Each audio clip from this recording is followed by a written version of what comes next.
Welcome everyone to Building and Rebuilding a Movement. My name is Lori Rich. I am the Director of Events and External Relations for the Children and Nature Network.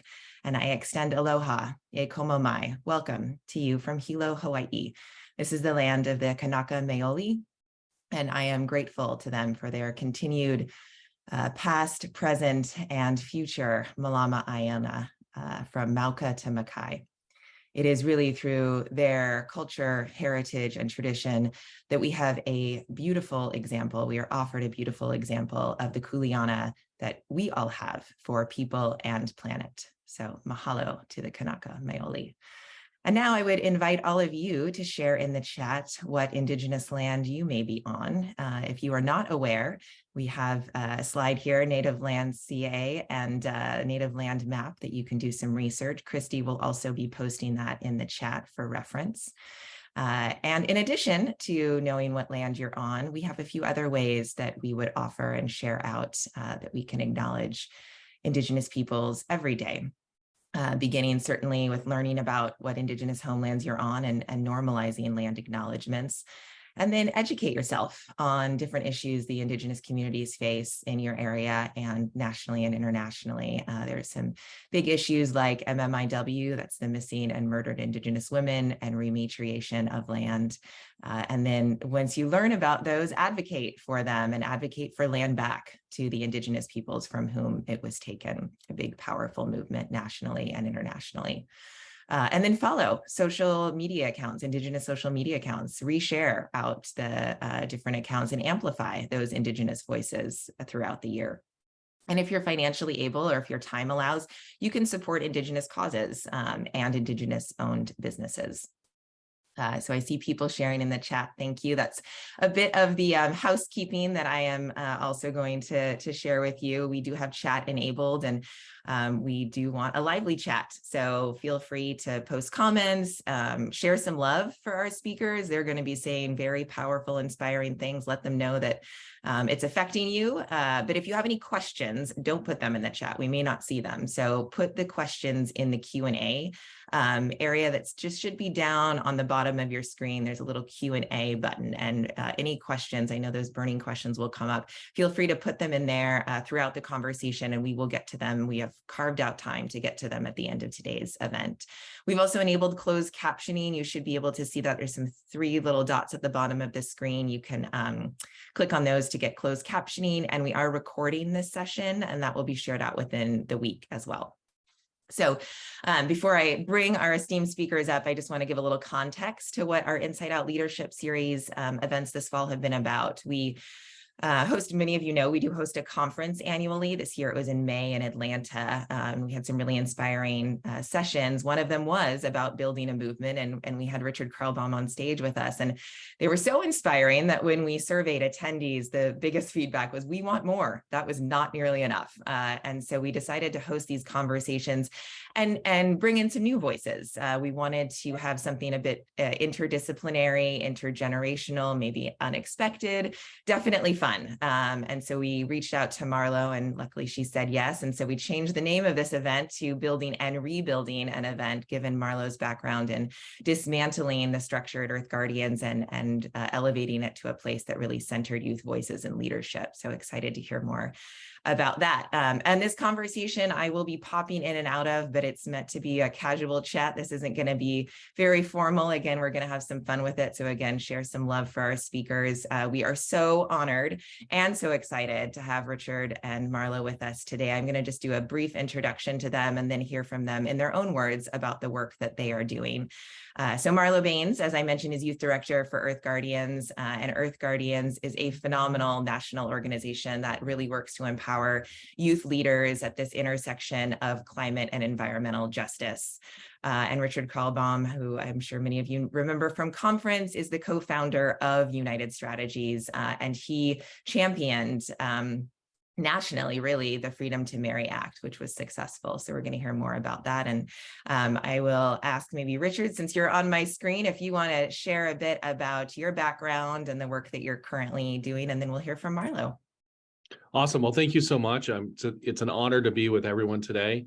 And it's an honor to be on this event with Marlow, who I'm inspired by and the work that she's been doing. Obviously, you mentioned the Freedom to Marry movement. Yesterday was a very historic day. The Senate voted on cloture to move the marriage equality bill in the United States forward. Even though we fought this battle and we thought we won it 8 years ago, we know that there are forces pressing against that win and trying to take that freedom away. And so seeing this bill signed into law before the end of this year is deeply gratifying to me. It did take a movement to win that. It was a 30+ year movement. I joined it towards the tail end and worked with the organization Freedom to Marry as the director of state campaign. So I oversaw the final 34 state strategy to see this marriage equality bill through. We pioneered some amazing stuff in Minnesota in terms of deeply relational organizing, long form conversations at the door that would change hearts and minds on the issue itself. And I'm happy to talk about that a little bit later. Currently, I am all about democracy. I care deeply about this country. I care deeply about our democracy, and have been, like probably many of you, very concerned about the anti-democratic movement happening not only in this country, but throughout the world. So I'm spending my time doing as much as I can, engaging people and encouraging people to be active participants in the democratic process. So thanks again for having me. Marlow, your turn. Great. Thank you all for having me. Really, really excited to have this conversation. So grateful for Children in Nature Network for reaching out and to be talking with you, Richard, today. My name is Marlow Baines. I am the youth director with Earth Guardians, where I've worked with the organization for 5 years. I started when I was 14, so we'll get to talk a little bit about my experience as well, being a youth leader and becoming now a director and a kind of supporter of this youth movement. Also, I am a poet and a facilitator. A little bit about Earth Guardians. Earth Guardians trains and empowers youth to become effective leaders at the intersection of climate and environmental justice. And how we do so, first, when we talk about training, we put together in-person trainings and virtual trainings, as well as putting together educational resources so that youth can learn not only about the movement and the intersectionality between environmental and social justice, which is an area that we are so passionate about at Earth Guardians, but we also provide people with the opportunities to learn how to be a leader within the climate justice space. So we'll get a little bit more into that later. Additionally, we really try to empower youth to be leaders. And to do so, we've created many programs within Earth Guardians, like our Youth Council, our Indigenous Youth Initiative Committee, and many more, to also give youth hands-on experience about learning how to organize and work within a nonprofit. And so that looks like and is in the form of mentorship, as well as getting to shadow working groups as we put together these in-person trainings or these campaigns. And then additionally, we also provide project grants to youth, but what makes our program a little bit more different is that we also not only provide the financial resources for grassroots actions to happen, but we also have the opportunity for people to learn how to apply for grants and so on and so forth. Most recently, I supported and was the campaign lead for Earth Guardians' Choose Action Now campaign, which occurred on November 12th last weekend. We do have a few actions coming up this Saturday as well, so excited to see more. But this was a global day of action with 75 actions happening across the globe, from Kenya, Burkina Faso, San Francisco, DC, France, and Peru, is just to name a few. And these actions included lots of educational presentations and then direct climate actions like tree planting, community gardens, waterway cleanup, so on and so forth. So I'm really excited to talk about the Choose Action Now campaign because it's given me a lot of hope, and it's really empowered me to continue to do my work and my leadership, learning how to be a better leader and so on and so forth. But I'm also excited to talk about my experience, my journey, and then also to hear from Richard as well. So thank you for having me. Wow, like you are both such powerful catalyst for change, such momentous work that you're taking on. So grateful to you both for carving out some time to chat with us here today. And you, Marlow, were just talking a bit about your journey, and I know we had a brief conversation before this, and you both started out fairly young in doing this work. And I thought you might want to just share a bit about that background and your beginnings, and maybe what lessons you learned early on that you carry with you today. Great. Richard, do you want to get started? You can go, or I'm happy to start. What did you? I'll start. So, Okay. So probably for me, I got kind of bit by the movement / creating change bug when I was in college. Obviously getting involved in the local campus communities and things like that. But I actually became very closely connected to the conversation where I went to school. It's a brother-sister college called the College of St. Benedict and St. John's University, a men's and women's institutions respectively. I ended up getting involved in the local politics in terms of what are called town-gown relations, and trying to create space for students and community members to collaborate and work together in a positive way. That led to the fact that when I graduated in May of 2004, the then current mayor was running for a different office and asked me to run for mayor. So at the age of 22, I got elected mayor of St. Joseph, Minnesota.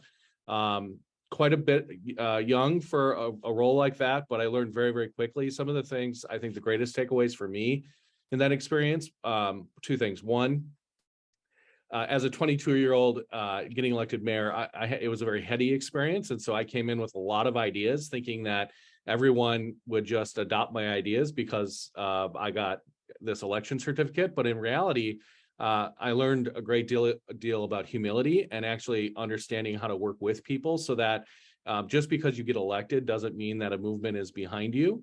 It means that, voters made a decision. And in order to actually create change that you want, you do have to make sure that you center the people in the work that is being done.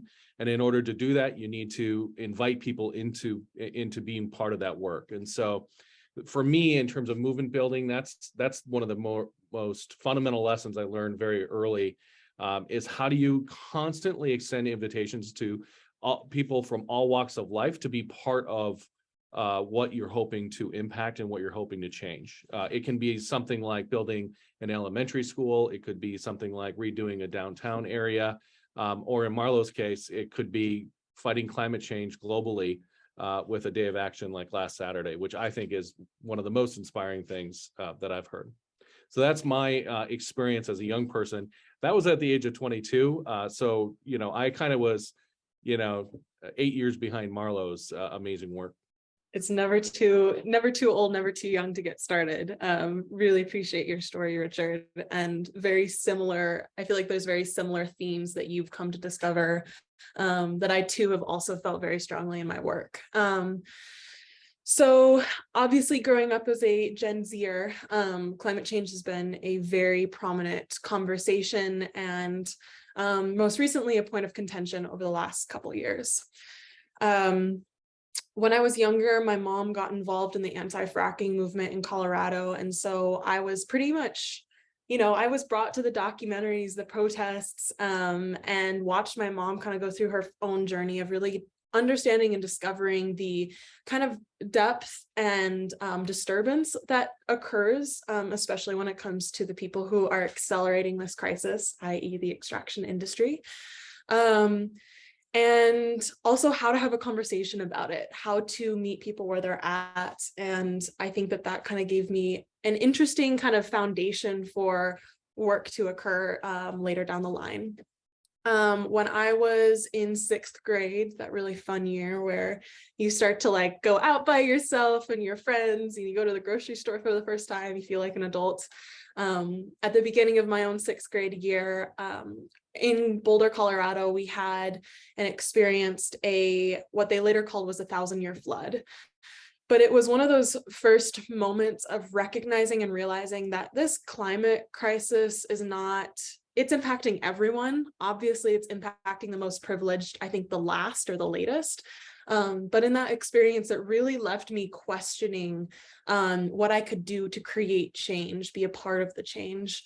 And when I was 14 years old, it was 2016. the year of the 2016 election. And about a month before that time, I went up to Standing Rock, North Dakota to support the water protectors against their stand, to support the water protectors with their stand against the Dakota Access Pipeline, which was a pipeline that was originally routed north of Bismarck, which is a predominantly white city. And residents were worried about their water being contaminated. And so the pipeline's route changed and it became adjacent to the Standing Rock Sioux Reservation. And despite the same questions being raised on the reservation, this time the pipeline's route did not change. And so what had to occur was a large mass mobilization of people of all different backgrounds, of communities, of tribes all across the globe coming together to stand for culture, to stand for people, to stand for community, for water, for the air, for things that are outside of us and a part of us. And when I got there, I felt change. I felt like the power that change can be created by anyone, anywhere. It did not take anything special for anyone to show up. They just had to show up. And it really, really lit this fire inside of me to realize that at 14 years old, even as a white woman, I still had a part to play. And actually, it's a relatively large part. It's a part to hold space, to try to show up, to be imperfect in allyship, to fight and also build for a world which there's more equity, there's more sustainability, and that there's a space to regenerate the world that we have and build it into one that is sustainable for future generations. And so from there, I got involved with Earth Guardians. And I think the last thing I'd add to this question is that I learned something really important at the first Earth Guardians training that I went to, and that was the power of what we can do once we have the skills and the tools. Because I think, as you were saying, Richard, you may have all these grand ideas, but to actually execute them and to do it in a space that, again, is equitable and is supportive of community, you have to connect with people. And that starts with active listening. That's with having real, true, difficult conversations, discussions. And so I think this intensity, this passion for emotional intelligence and soft skills was also birthed and born with me.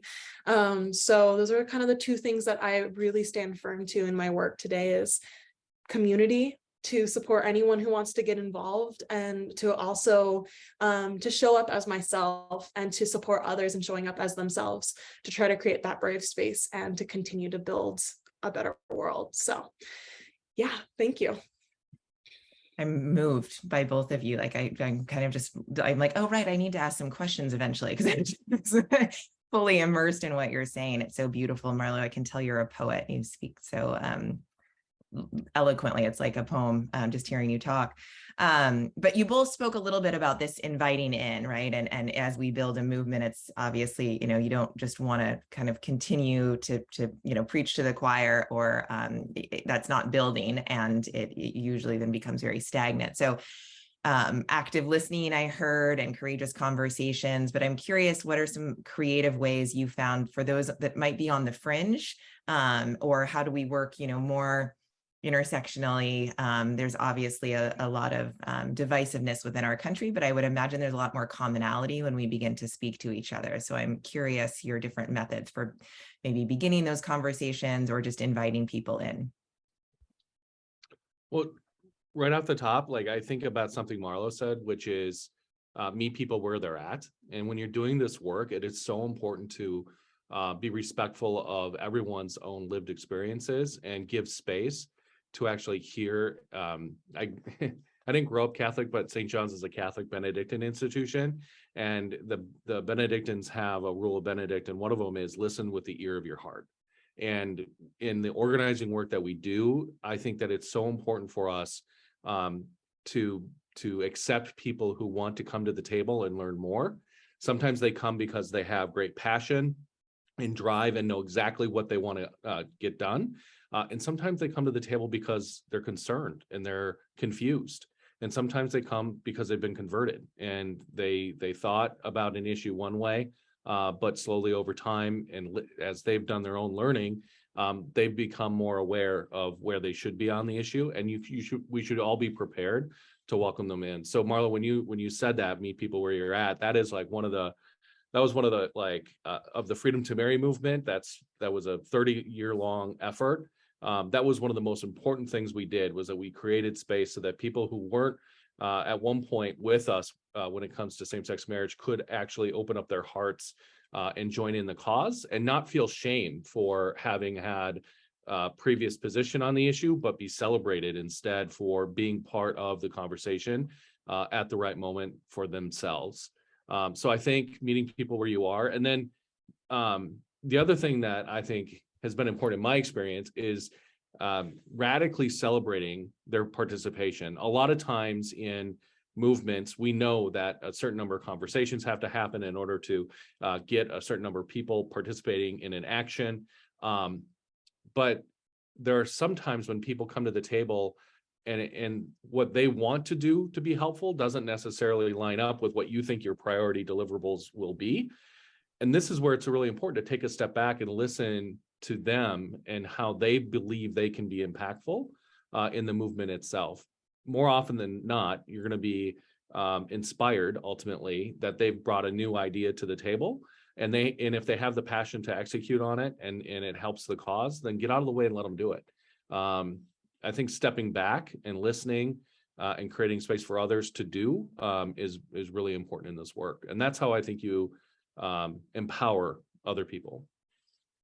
I think that's great. You spoke to two things that I would deeply, deeply agree with. And to, I think, also add maybe even like a practical application of what it looks like to meet people where they're at, is something that you hear all the time in the climate movement. People will ask me, how do you speak to somebody who's a climate denier? And what I have found to be so helpful is to actually just merely like sit and listen first. Like the power of just listening to somebody share a story, to share their experience, has given me the opportunity to see like a little opening. And so, for example, one thing in particular was with my grandfather. Sometimes he'll listen to Fox News. I think he likes to kind of rile me up because he does this to both my mom and I. And so I've just come to really accept that I can just sit in that space with him for a second. And there was this one powerful evening where we were sitting and we were talking about somehow climate change was brought up. And instead of going right there and being that like strong, staunch, climate believer and climate activist, I tried to really just show up as his granddaughter. And something that we were able to start to talk about was actually the weather, and how I was like, we live in Seattle, or you live in Seattle, and here we are. And isn't it interesting that the rain hasn't been as consistent as it has been in years previous? And he totally agreed with me. So finding a kind of lens or an angle that you both hold. I've heard the example also with farmers as well, where you're like, how have you been seeing your crop yield? And what does it look like, each year? What are some of the challenges that you have faced? Has it worked using pesticides? Have you ever heard of regenerative agriculture? Like, there's these different conversations and angles and lenses that you can just hold. And it's really, really, really powerful to see how folks show up. And again, I think it's really fun to sometimes sit in that space of being like, I may not agree with this person, but I'm not here to fight. I'm here to have a conversation. And again, that also can be a privilege. Again, acknowledging as a white woman, it might be easier for me to have those conversations in spaces that would be harder as a queer or a Black, Indigenous, or person of color to sit in. And so I really try to be like firm and like stand within kind of myself and what I believe, but also hold space for that change and that growth. Because I think, Richard, what you touched on is then folks are able to come to the table and they feel celebrated, they feel seen, their ideas are actually heard.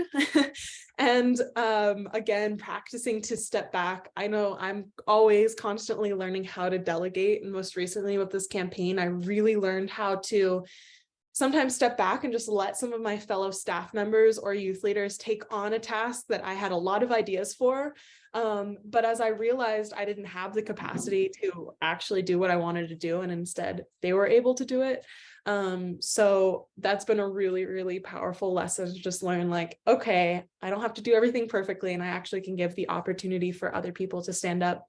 And that's also helped me over the years, is when folks have given me the opportunity to try to take on a really difficult task. So yeah, celebrate each other and really try to meet people where they're at. One of the things you said, Marlo, triggered one of the sayings that we use, which is from Mr. Rogers. He used to be like a children's show host. He always told kids to look for the helpers. So your last point, like, just reminds me, like, just like 2 weeks ago is a super intense period right before the midterm elections, and our team was working on something that I thought was really, really important. And I just encouraged all of our team, like, just look for the helpers. They're all around us and they want to be part of this.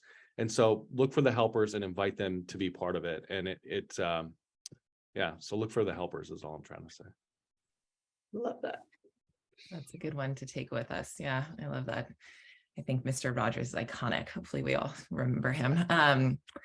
So just thinking about, I feel like there's a lot about building relationship that you talked about, and that takes time and space. It also takes time and space to sort of look for the helpers. You know, you have to step back and have this bigger picture. But that building relationship, I'm curious if you can talk a little bit about how important, when you do invite these people in and they maybe aren't feeling like they're part of the majority, how important is community and sort of being seen in this movement building, making sure people feel like that they are reflected in the movement, and how do you sort of ensure that they feel this belonging?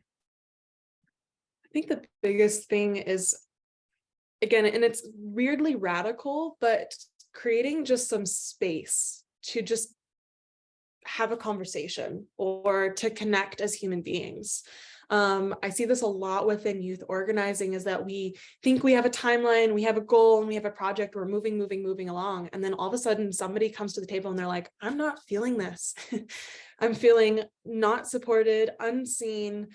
And it's tough, especially as like a leader. Sometimes you hear that and you're like, oh gosh, I've let somebody down. But instead of being overcome by like the shame and letting shame just rule the situation, the most powerful tool that I've learned is just like, let's take some space. Deep breath in, deep breath out, reconnect to ourselves and one another.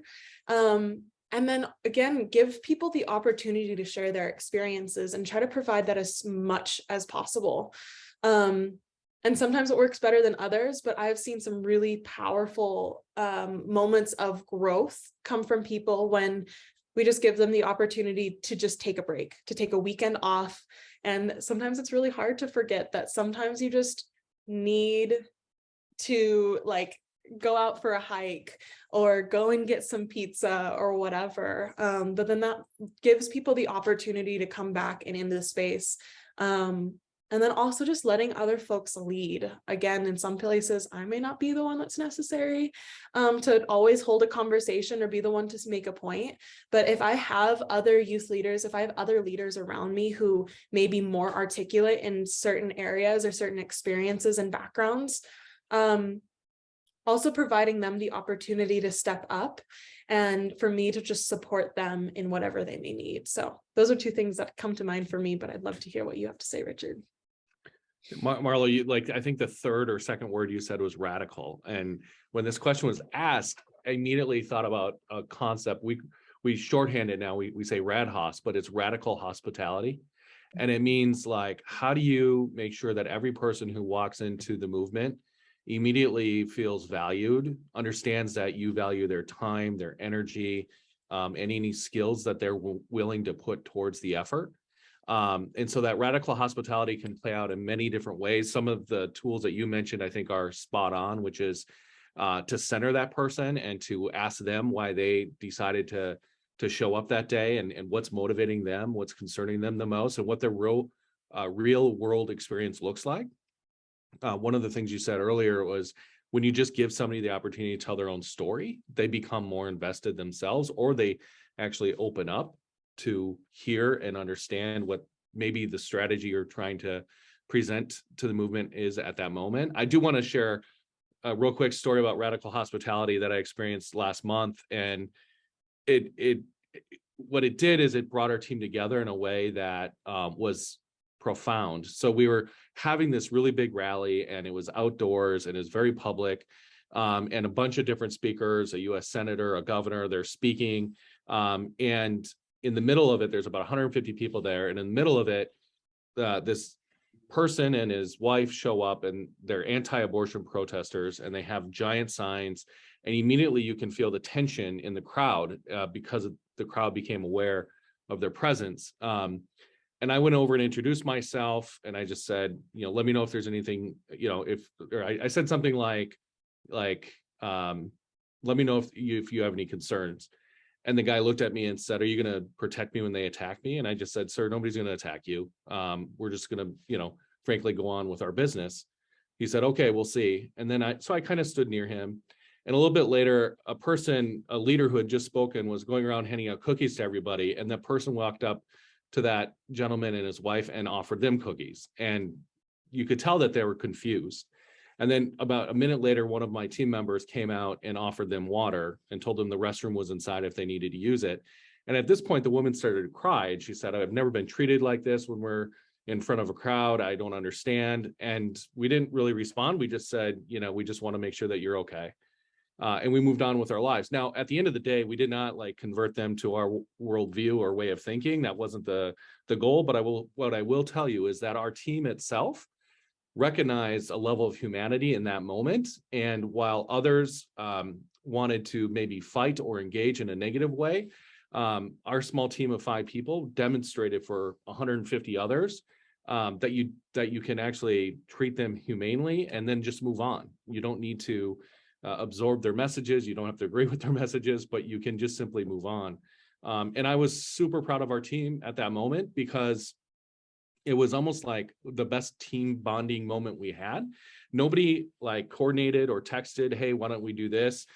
We just reacted to the moment. And we practiced our radical hospitality, which we constantly talk about in a profoundly radical way. That's amazing and challenging. I in that moment, it was incredibly challenging to react and to want to convert. It's a little bit, Marlow, of what you're talking about, meeting people where they're at, and that includes living in some discomfort, but extending that compassion and understanding that shared humanity. That's where real change can take place. So getting to some brass tacks, I guess, it can be easy, I think, when we're our movement building to, Marlow, you sort of mentioned you get in this focus and go. And sometimes, somebody raises something, or I don't feel comfortable in this, or I don't agree. But I'm curious, as we get so wrapped up in day to day and move forward and continue, how do you run maybe a diagnostic check of the work that you're doing to ensure it's still meeting the movement's needs, or it's still you're not sort of getting lost in the work and forgetting about why you're doing the work and who you're doing the work for? And Marlow, I'm sort of thinking a bit about how you shifted Earth Guardians to have this youth-centered leadership. And then, Richard, for you, a 30-year campaign, there's a lot of shifting and iterating that has to happen. And so maybe you can sort of speak to how you move like a river through some of those changes. Yeah, it's such a good question, and it's so hard. It's not black or white. So also just acknowledging the feelings, and as you said, the feelings of discomfort that may look like shame, grief, frustration, anger. So an example, a very simple example came to mind that might be a little bit easier to first speak about. But as we were planning the Choose Action Now campaign, there was a few times where I was like, do people actually want this to happen? Do we even want to create this campaign? And it's really funny how these emotions of unworthiness sometimes come up. And so there was this one meeting during the summer where we always do an opening question, and sometimes it's really simple and sometimes it's a little bit more emotionally complex. And this one I just asked, I said, what excites you the most about this campaign? And what are some of the concerns that you may have that are coming up that we can address collectively as a group? And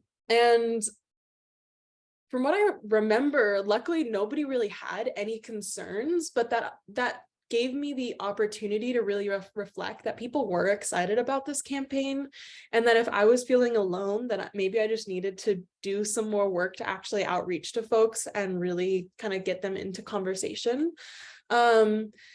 And I think that that's a really, really simple practice that you can do, is just genuinely coming to your team or coming to your community. Because I think we also ask this on a few of our different like virtual trainings as well, and ask folks like, what are you excited about and what concerns you? What would you need support for to make this successful? So that was the first example that came to mind. And then to talk a little bit about Earth Guardians and kind of the radical transformation we went through. During the pandemic, and also the summer of 2020, where the Black Lives Matter protests were just like fully emerging across the globe, and it was so powerful and yet also so painful and hard, I think, for many, many people. At that time, Earth Guardians also was going through a bit of a transition, and I think, again, one of the biggest things that we tried to do is come from this lens of conflict resolution and mediation. And so we actually brought in a conflict mediator and really tried to create a container for a conversation to occur that maybe wouldn't have been possible without a third party. And so I think another tool to just throw out to the audience is there's this concept in conflict mediation and negotiation, where conflict is like a line. So there's two opposing sides that are playing tug of war. And something that in conflict mediation, what they're trying to do is to get off of that line, to create a space where people can kind of rise up and meet each other at where each need is necessary and each need can be heard and possibly met.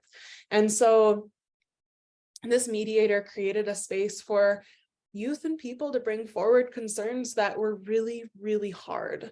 And I think something that's really difficult about this transition is there were times where folks showed up, and I was really, really proud of the way that folks were able to learn to hear these concerns and then be able to kind of grow together, from the person who possibly perpetuated the harm to the person who felt like they were the victim, for folks to actually come together in those situations and continue to grow. And then there were times that folks did leave, and it was really painful, especially that I knew some of them so deeply and were dear friends or whatever. But I think it's also really important that it takes time to really work through very difficult, possibly traumatic experiences, possibly difficult conversations, especially when it touches on personal experience, background, and trauma. So I always hold out also the hope that, and I've seen this also happen in the past sooner than rather later, but that there's always hope for a continuous and ongoing conversation. And sometimes we have to make kind of hard decisions and we have to bring up difficult points. And other times we have to be really strong and put up our boundaries and say, this is not okay. And I'm so sorry. I really want to work through this, but I'm really, really not appreciating the way that we are treating one another. So it's a bit of a complicated lens, and I think that's why conflict mediation, also looking into amazing kind of researchers and speakers like Brene Brown, Valerie Kaur, and Bell Hooks are some folks that I highly recommend folks, read, listen to, whatever you have the opportunity to get your hands on. And again, recognize the importance of those soft skills and the emotional intelligence. That was a bit of a long-winded answer, but Richard, I would also love to hear from your experience too, because you're, a couple years older than me and you have more life experience too. So I hope that you can give some great insight even for me to learn. Thank you for that. Yes, a couple years. Thank you for sharing that, Marlo. Those are really powerful, I think, examples of what it's like when the rubber meets the road and you actually have to dig into solving and untangling that conflict.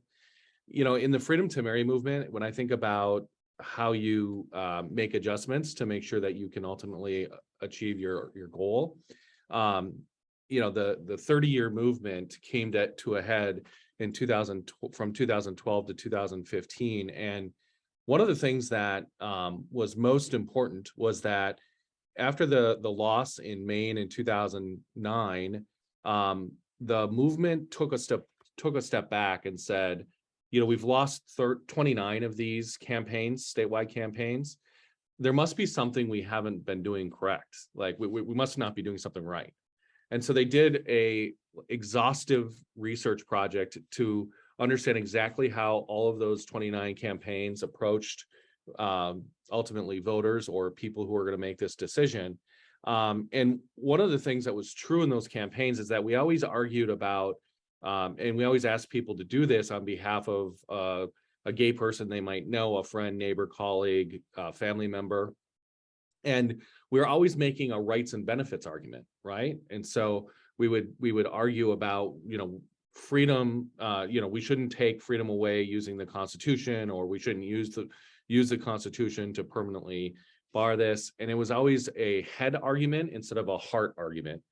And after that research project in 2012, we implemented in Minnesota a conversation-based campaign where we said we're gonna stop trying to rationalize with people about why they should do the right thing, and instead ask people to reflect on a couple of important values of their own. And it's through this research project that actually led us to understanding this. So I think in movement building, you need to be committed to understanding exactly how you're connecting with people, and be rigorous about your research, and then question your assumptions. And so in 2012, in this research in Minnesota and in a few other places around the country, we sat down and we asked a group of people why marriage matters to them. And people immediately said, well, I fell in love. I wanted to make a commitment. You know, I wanted to marry the person I love. That's why it matters. We're going to start a family. That's what you do. And then when we asked those same people, why do you think gay people want to get married? In Minnesota, this is what they did. They looked down. They did not want to engage in the conversation. They didn't know how to answer the question. In Minnesota, we call an extroverted person somebody who looks at somebody else's shoes and not just their own, right? And so when they refuse to answer and we push them, finally people would say things like, well, gay people want to get married for rights and benefits, right? Like they want access to their spouse's 401k or visiting them in the hospital. And this was like an aha moment for the movement, because up until this point, we had been arguing rights and benefits. And so the fact that they thought that gay people wanted to get married for entirely different reasons than why they wanted to get married shouldn't surprise us. But therein lied the key, right? People, when asked, why do you want to get married, say, well, I fell in love, I want to start a family, make a commitment, take responsibility. Like those are the things they say. But gay people just want rights and benefits. So when it comes to marriage as an institution, everybody's an expert, right? My grandmother got married 3 times. She's really an expert in marriage. And the fact of the matter is, when it comes to marriage, you can't do anything wrong, right? If you do something wrong, you fall out of that very exclusive club. And so it's so important for us to think about what are those values? And we ask people, what are the values you want to teach the next generation? And the number one value was the golden rule: treat others the way you'd want to be treated. And so in that movement in 2012, Minnesota and 3 other state-based campaigns changed the formula. We stopped talking about rights and benefits. We banned the phrase marriage equality, and we started talking about love, commitment, and responsibility. And herein lies the conflict. We were able to ask people why they got married, and in that conversation, reflect upon them. I could say things like, wow, your marriage of 30 years sounds amazing to me. And like the reason you got married is exactly the reason I wanted to get married, that I want to get married. And it would create this connection. I had very personal experiences bridging that divide by meeting somebody where they're at and showing them a bit of my own humanity and humility, and asking them to recognize both.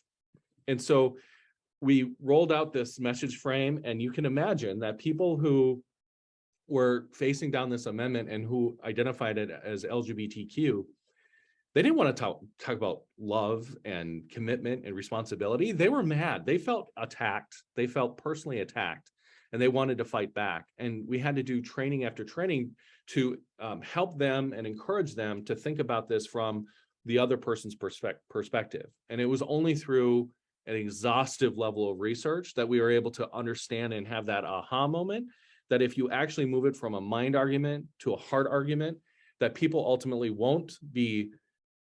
they will not vote in favor of gay marriage because of their neighbor, but they'll do it because their own values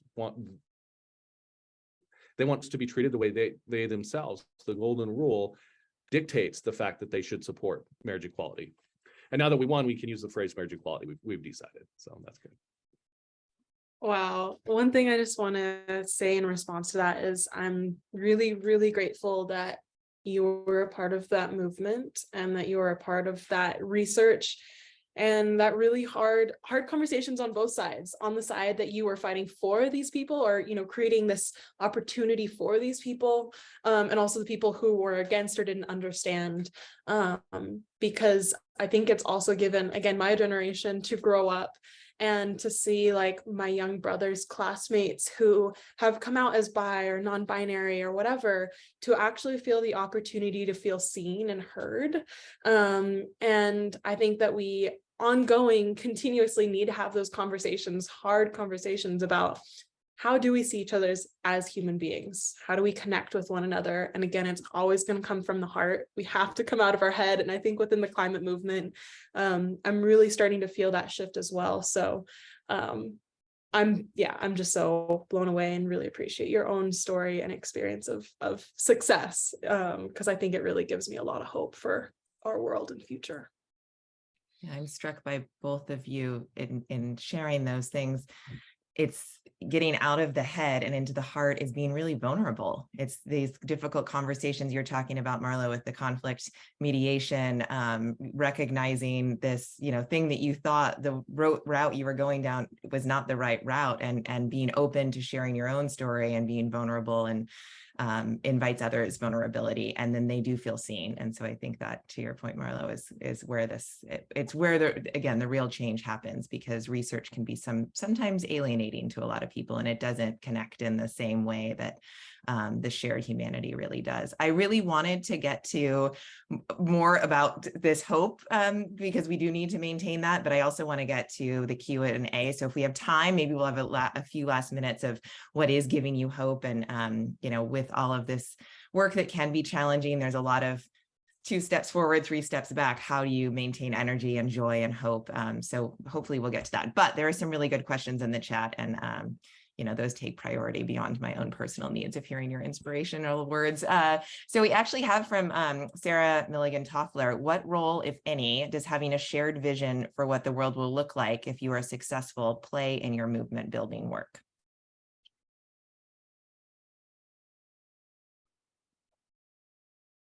And I guess that would be like, is it like outside of your individual movement, sort of what is the broader vision maybe of what a sustainable, just world looks like? And I think this plays into a lot of the Marlow, what you were talking about, social and environmental justice having so much overlap. So it's, climate change is far reaching, but how does something like freedom to marry impact the work you're doing and the vision for the world?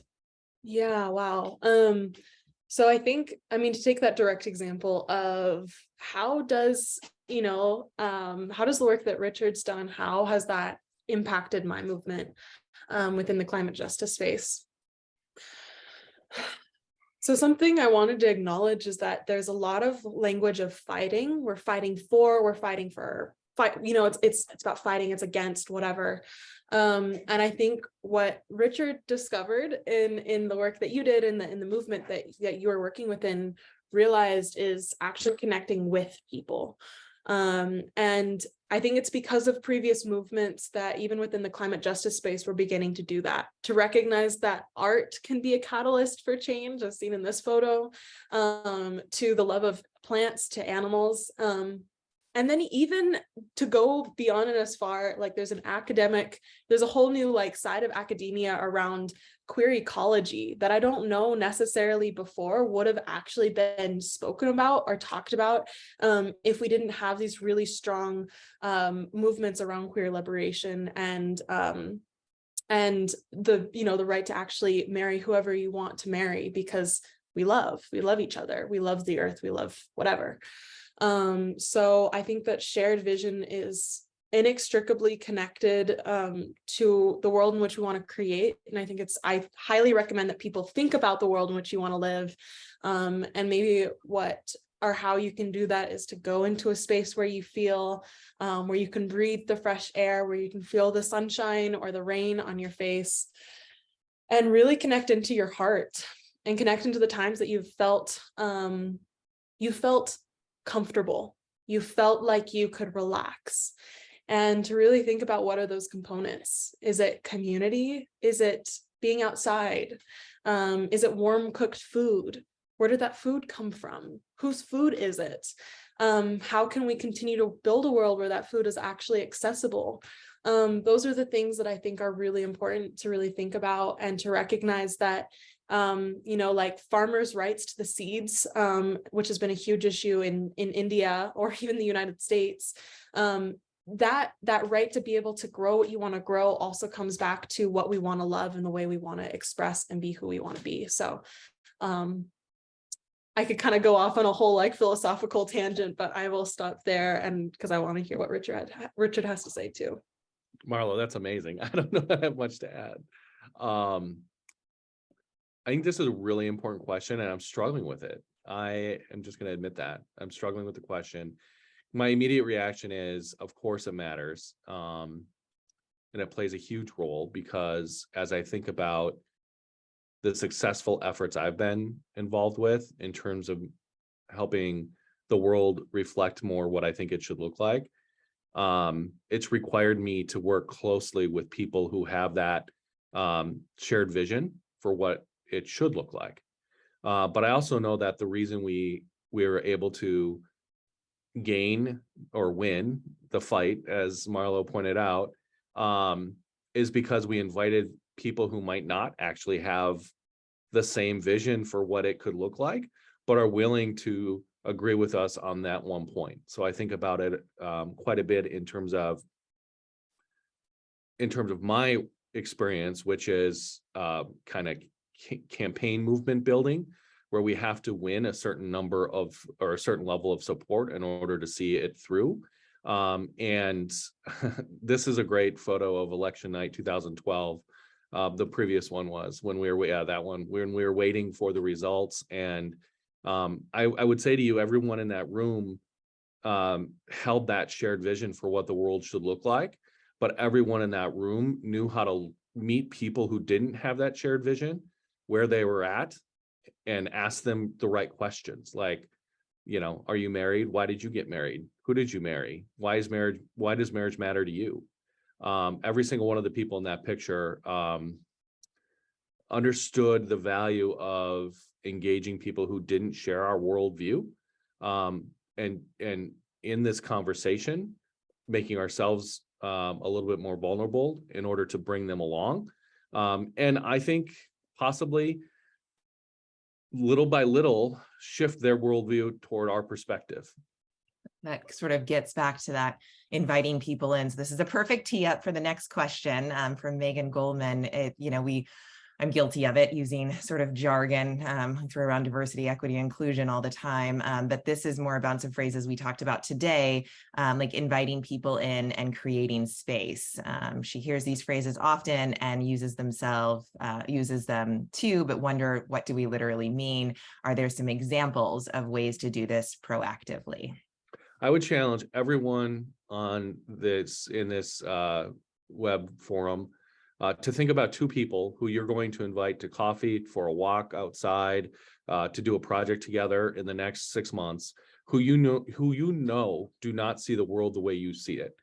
Don't go into it with an agenda to try and change their mind on something or an issue, but go into it to try and find them as a human, and just spend time with them. That's what it means. Create the opportunity to understand. And for me, I already know who the two people are. I made this commitment on November 8th. I already know who the two people are, and I'm excited. I've already scheduled one breakfast. The other one is a walk, if it ever gets above 32 degrees in Minnesota. But I think it's so important that, to me, that's what it means. It means being very intentional that says, we're going to create this space. I just had a conversation today with the Minnesota Orchestra, which is struggling through some dynamics within the community. And one of the things they've decided to do, which I think is brilliant, is at the start of every public performance, at the start of every public event, they have one person get up there and say, everyone in this room is meant to be here. You're valued. You're part of this community. We see you, and we're thankful for your presence. Because far too often people don't feel welcome in that space. And I think it requires intentionality. Boom. To quickly add to that, two things. First, I remember finding out that one of the largest demographics of people who don't actually get intimate touch, just like hugs, touch, whatever, are young adolescent boys. And so when you think of the people who are some of the most angry, some of the most ugly, awful people, I'm just going to throw it out there, they may be boys or also in the form of men. But I think what that makes me realize is that when we have the opportunity to impact another human being's life, whether it's giving them a hug or saying, I see you, I hear you, I may not understand what you're going through, but at least I see and hear what you're going through. I empathize with that. I connect with you. Those are just a few phrases that if you can continue to build a relationship with those phrases, they go so far. Because again, it connects with people with their hearts, it connects them with their values, it connects them with their life experiences. And that can literally change a person's life and their trajectory. And then finally, another practical way to do this is within the virtual space, which is just creating a space where it's like an opening question. So if you're with a new group of people, virtual or in person, just asking how are you doing? That's a really simple one. Or one of my favorites is, what was a challenge that you overcame recently?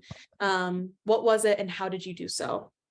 It gets people to really think, and it may be the fear of spiders, or it might be the fear of talking to their grandfather for the first time in years. But you hear stories and you actually see these people as human beings. And those are, I think, two of the most powerful and most amazing feelings and experiences. So yeah, wow, thank you. Marlo, I love that. I always like to ask people, what is your up today? What is the one good thing that happened to you today? Yeah. It actually gets people if you get them thinking about positive things, the conversation can go in really cool direction. That's that language matters, instead of saying maybe the fight, or the challenge, the positive, and reflecting on that. And that, certainly encourages joy and hope and continues us to move forward. I think we're at time, but recapping, I think, what you have shared is just, while it is a movement and there is community, really honing in on individuality and ensuring that humans feel individually valued and seen and accepted and appreciated is key to the movement building or rebuilding. And I think that's something all of us can agree that we definitely need more compassion, humanity, and empathy in our society. So thank you for propagating that and for advancing it in so many different ways. We could have talked for another hour, but hopefully everyone will take a look at the links that were posted in the chat around CAN and the action that Marlow engaged in last Saturday on the 12th, and Richard's work. That great successes recently, but we'll continue to move on. Thank you all. I want to adopt, Richard, what you said, thank you to everyone. We're so grateful for you being here. Speakers need an audience, so without you, this would have felt a little empty. We will have a full recording of this event, and it'll be sent out to everyone within the week. And we are in our member drive right now. So if you do feel so moved and are financially able, we would encourage you to join us as a member. We've got a great screening of Woodhood with the filmmakers coming up on December 7th for our members. So thank you all. Richard, Marlow, you are amazing, and look forward to staying connected. Have a great day, everyone. Thank you so much. Thank you, Richard. Thank you. Have a great afternoon.